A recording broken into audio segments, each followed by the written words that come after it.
Again, this is News Today. In our first story, it appears a number of Ghanaian youth feel the future looks bleak as Ghana joins the rest of the world to celebrate International Youth Day. The call for heavy investment in the youth is heightened, and President John Dramani Mahama will later today launch the Youth Enterprise Support, an initiative in commemoration of the 2014 International Youth Day. This initiative is to provide more innovative jobs and opportunities to contain unemployed Ghanaian youth across the country.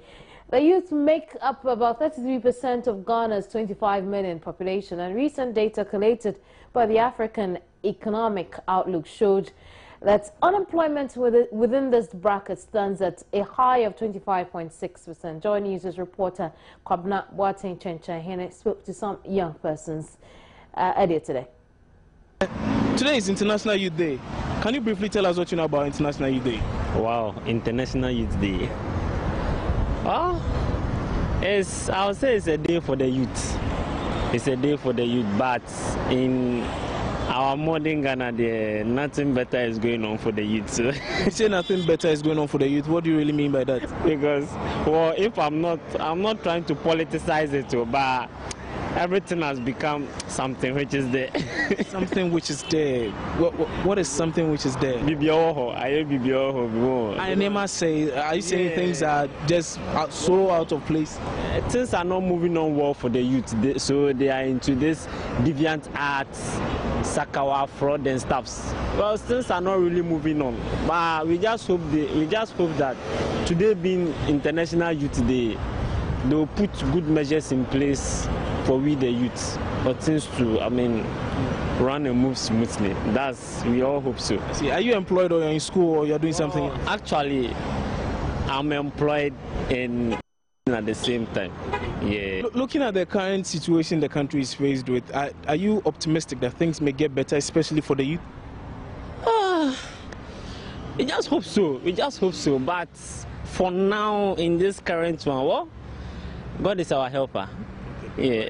Thank you very much. You know, that was a gentleman I just spoke to over there, and he's saying Enema Pascal, literally meaning that things are way out of place and things are more difficult than they used to be. Make of International Youth Day. Well, actually, this is my first time of hearing such a thing as this in Ghana. But, you know, since the name has been created, I believe something positive should be done about it.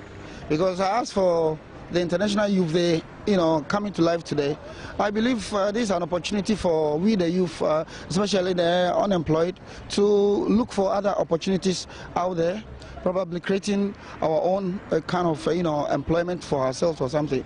Is it that you think the youth is not searching hard enough, they are not looking hard enough for the jobs and and they are not getting the zeal in themselves to set up their own businesses, or what do you think could account for this? Actually, I can say this is this is the way our culture is. You know, our culture doesn't, put into us how the spirit of, setting up on our own. We are all depending on.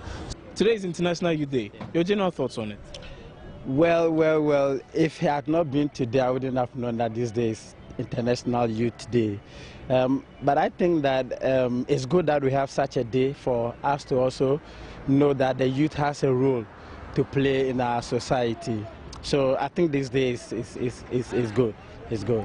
So looking at this day, International Youth Day, do you think it's worth celebrating for a country like Ghana, where there are so many issues, so many challenges facing the country currently? Do you think it's worth celebrating? Well, I don't see it as a day that we should just celebrate it for celebrating's sake.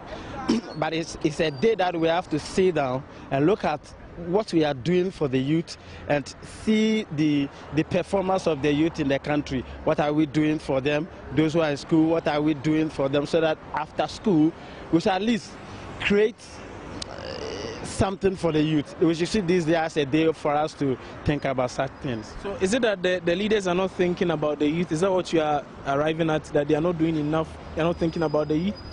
They are thinking. If I said they have not been thinking about the youth, then I'm lying. They are thinking, but I think that there's more room for improvement. One, our educational structure is not designed well. In a way that after school, then you are looking for somebody to employ you. But I think that they should design it in a way that after school, you should be able to create something for yourself. Meanwhile, acting CEO of the National Youth Authority, Rasmuber, says an implementation plan has been put in place to ensure policies related to youth empowerment are implemented. He said the focus of the National Youth Authority is to train youth to create employment for themselves and stop their dependence on government. He spoke with my colleague Mavio Uzo Abuaje earlier on the AM show. Anything worth celebrating. I mean, we're doing a good job, yes, I know, but there are so many people who don't have jobs. There are so many people who don't know what they're doing with their lives. Well, it transcends beyond celebration. It's not just a celebration, but it also affords us an opportunity to reflect on even the strategies, on even how we are helping young people come out of the difficulties and challenges that they are facing. You know, have we not been talking too much? No, we haven't. We've been doing a lot of reflections. No, we haven't. For instance, for the first time, we have a national youth policy, and for the first time in the 40-year history of the National Youth Authority, we have an implementation plan that... How long have we had the implementation plan? For the last 2 or 3 months now, and clearly that tells you that we are beginning to realize that we have a problem, and the problem is that there's a growing population of young people in the country.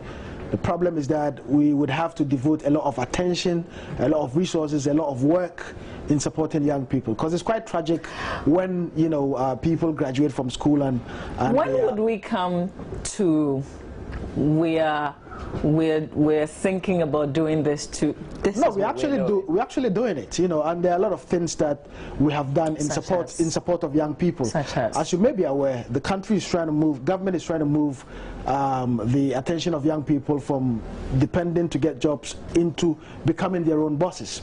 What the National Youth Authority is doing is rolling out programs where we give training for national service personnel, even if they read history or music or English in school, so that they can write business proposals and access funding. Because you can't tell a young person to start up their own company if they don't have, if first of all they don't even know how to put together a viable business plan that would not only be acceptable, but that would also translate into creating jobs for other young people.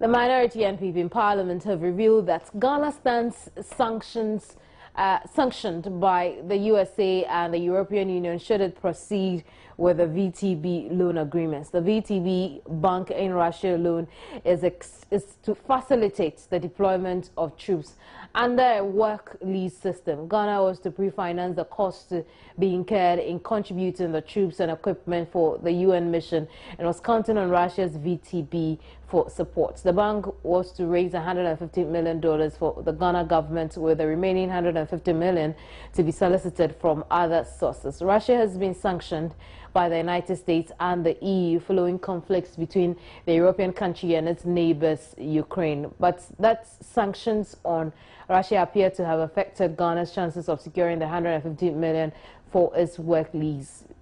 Joy News's Kwabna Chenchen.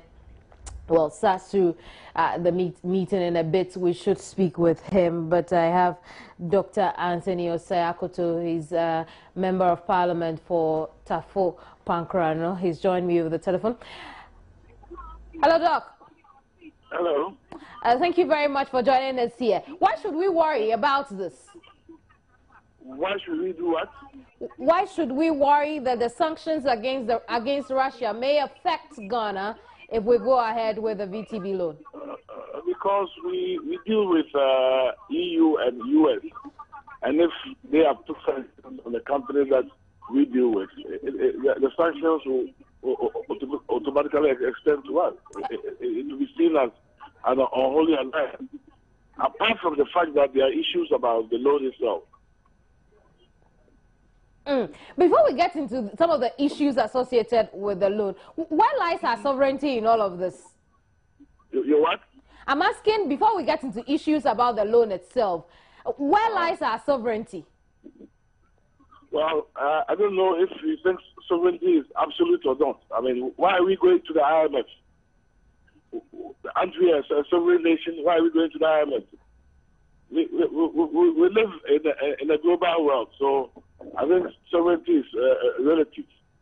Those are the hard political realities that we deal with. somebody who is my enemy cannot be your friend. That's the world we live in. I see. You also mentioned that there were some concerns you had with the loan facility itself. Share some of these concerns with us. Well, the first one is the cost. LIBOR plus 7 for 5-year loan is very expensive. That's what it's a no-no. The other important one, I heard you saying that they were going to provide 150 million. There is no indication that they were going to provide 150 million. In fact, part of the problem we had is that we don't know. See, they are the lender, they are the facility agent, they are the arranger. They talked about other third part lenders, but all of that is not known. Who are the other lenders? How much are they bringing on the table? It's not part. It's not in the agreement. I see. And so, what are you calling for? We do about this? We are calling the government to abandon it, so that we not only is it expensive, so that we don't incur the wrath of EU and America. It's a political reality government must deal with. Considering this, not worth the risk. Considering this too is important to us. What would you suggest could be the alternative if we abandon this? The government should look for another source, but not with a company that is. Don't forget, this is supposed to be for peacekeeping operations. Peacekeeping operations. If everybody is talking against Russia for invading Ukraine, then you are going to borrow from the Russian company. I mean, isn't that upset?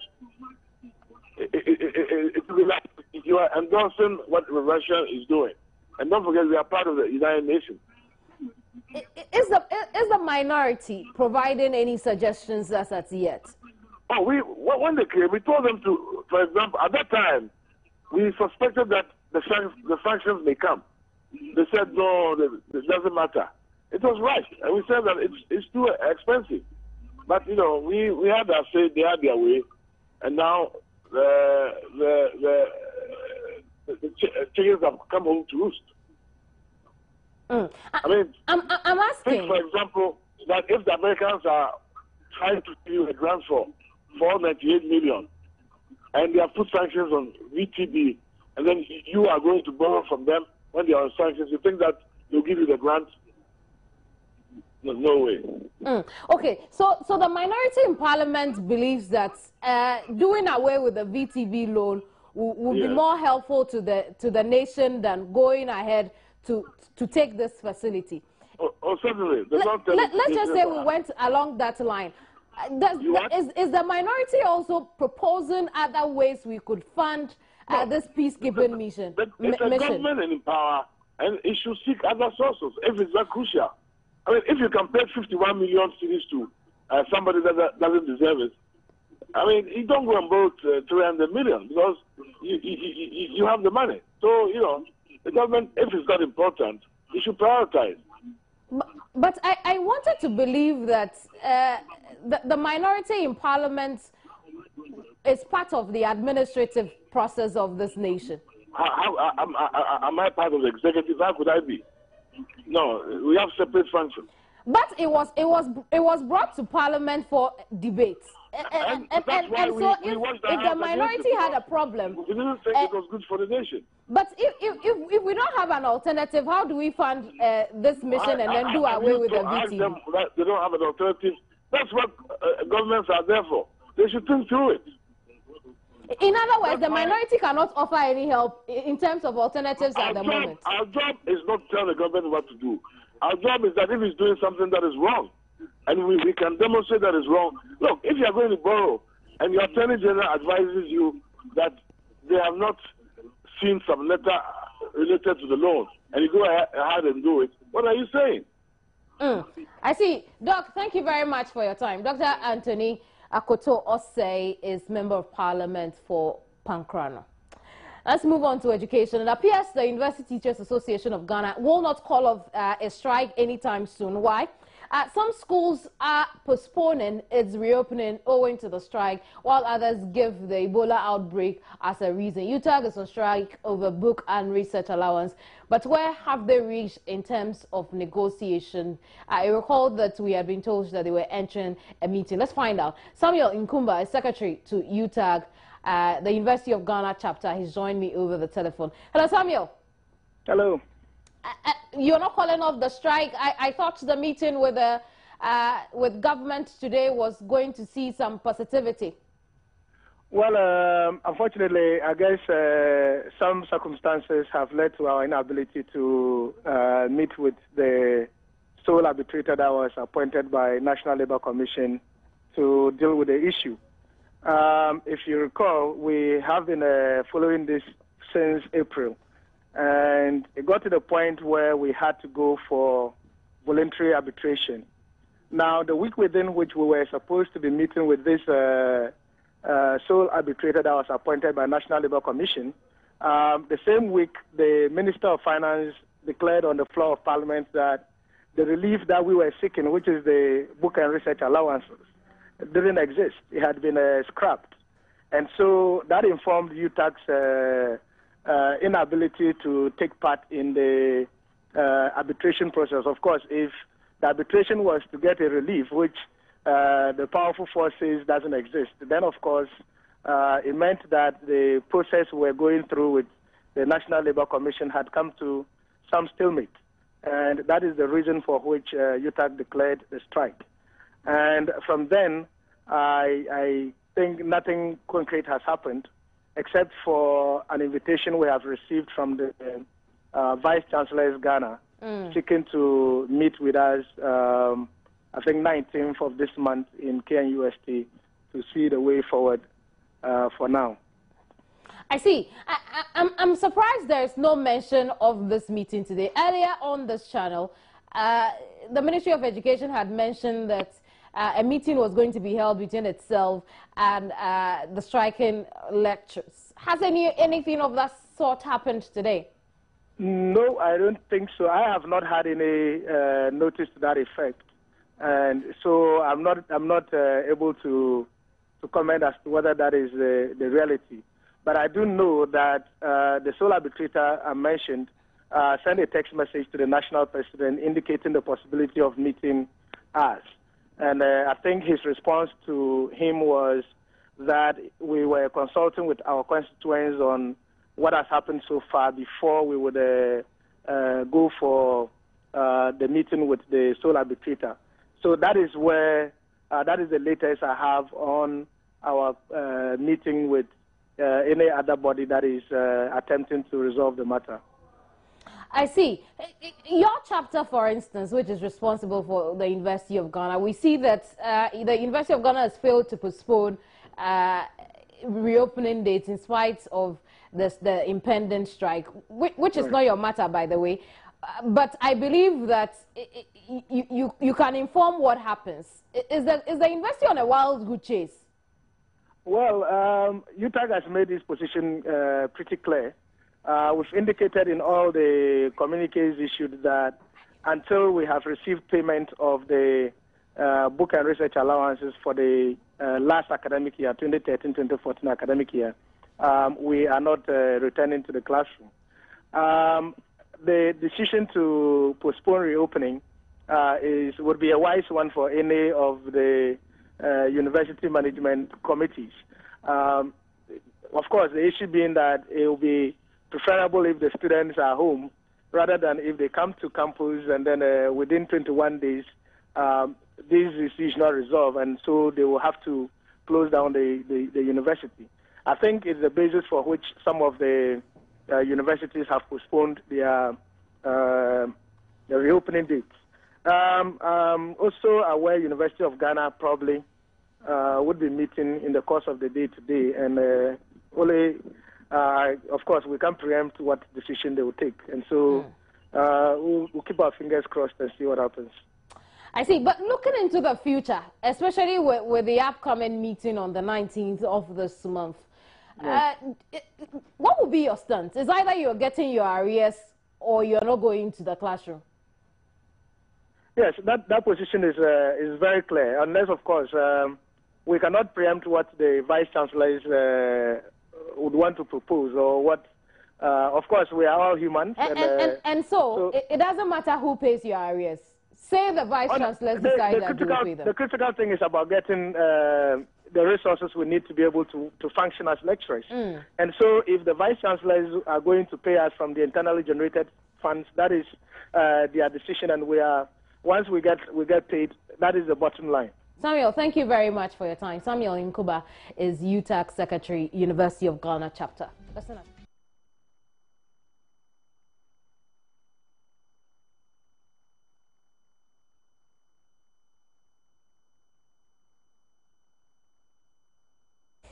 Let's check out what's trending in business. Now, Chief Executive Officer of the Ghana Minerals Commission, Dr. Tony Obin, says the commission has put measures in place to reduce the menace of illegal mining. Speaking on the AM show, Dr. Obin said license acquisition for small-scale mining is easier and urged groups and individuals wishing to enter into the industry to see the commission.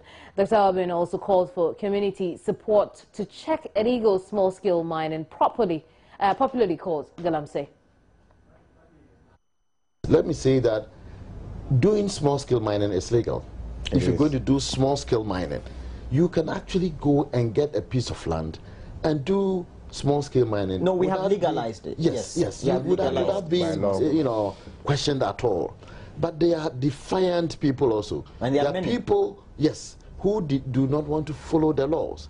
Initially, we looked at small-scale mining as poverty-fighting activity. It is no longer a poverty-fighting activity. It's no longer an activity for the poor. It is wealth-creating activity. People invest.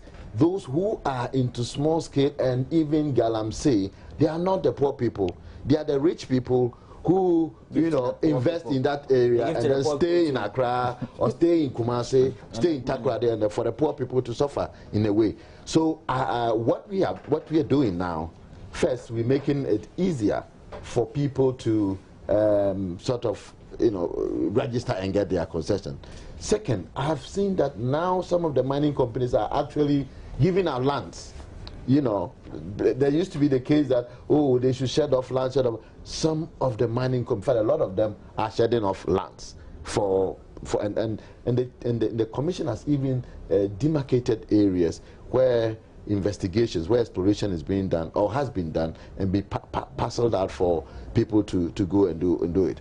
Now, what we all need to do, and I'm glad the nation is doing that, is for us to see it as a national problem and not the problem of the commission or the problem of one person. Because if somebody goes into a piece of, let's say a piece of land in the bush, the commission is not there. It hasn't seen because the person hasn't come to register with us. We will not see it. But the people close to the community will see it. The district assembly there will see it. The other people, the chiefs, will see it. So they should report. Much as in the olden days, if somebody went and farmed on your lands without permission, you would take him to the chief or even to some higher level and you will not report to the lands commission. We all have to be involved and address that.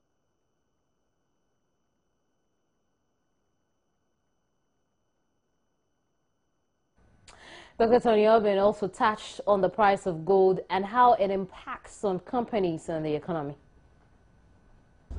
I always say, and sometimes people don't understand me, I say that the issue, the challenge being faced by the mining industry, it's not so much the gold price. I know it's very controversial because we have seen gold price of around 250. Even when I started, when I entered into the mining industry, gold price was about $300, $250 an ounce. Today, it is around 1,300. So if you see the gap, you think that gold price has risen so much. Now, obviously, if you go as far as to 2012 or 2013, I guess 2012, gold price was in the range of 1,800. And now within a short time, it came down to 1,200, 1,100. So that's why people are complaining. The key challenge, as I see, is rather the cost of mining. What goes into mining? It has become more expensive. Exactly. Okay. And that actually determines the margin, how profitable you are doing the business. Because you see, business people, and if you ask the businessmen and women, they will tell you, they don't do business for price. They do business for profit. So if the price is very high and the cost is very high, you don't have a margin. So you can talk about price being high, but the margin being low. So mostly there's a cost that I believe the mining companies are crying about. But the cost often is also not determined largely by Ghana. You see, Ghana has its own role to play. But if you talk about, for instance, the price of cyanide, Ghana doesn't produce cyanide. So if cyanide price keeps going up, then obviously the price is being imported.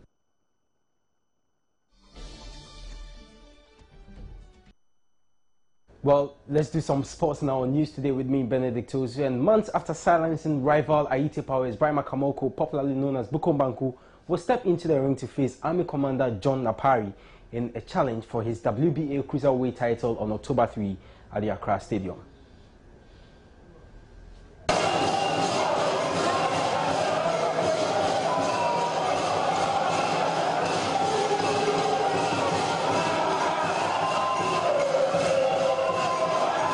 After conquering civilians both in the country and outside, undefeated boxer Brian Makamoko, alias Bukom Banku, might face his toughest challenge yet when he comes face-to-face with Army Corporal John Napari at the Crossport Stadium on October 3. Interestingly, the 31-year-old Napari is undefeated in 18 bouts with 13 knockouts and has vowed to put an end to Bukom Banku's unbeaten run. Napari, a former national heavyweight champion, last posted a unanimous points victory over Ray Akwe Jr. 2 years ago. However, he told Joy Sports his long absence in the ring had made him more hungrier and sharper. The stoutly built military officer, who trains with Pioneers Boxing Club at Jamestown, is poised for action. I want people to be aware that I'm fully prepared. Yes. We are going to fight crucial weight, not heavyweight, and he's not heavyweight, he's crucial weight boxer.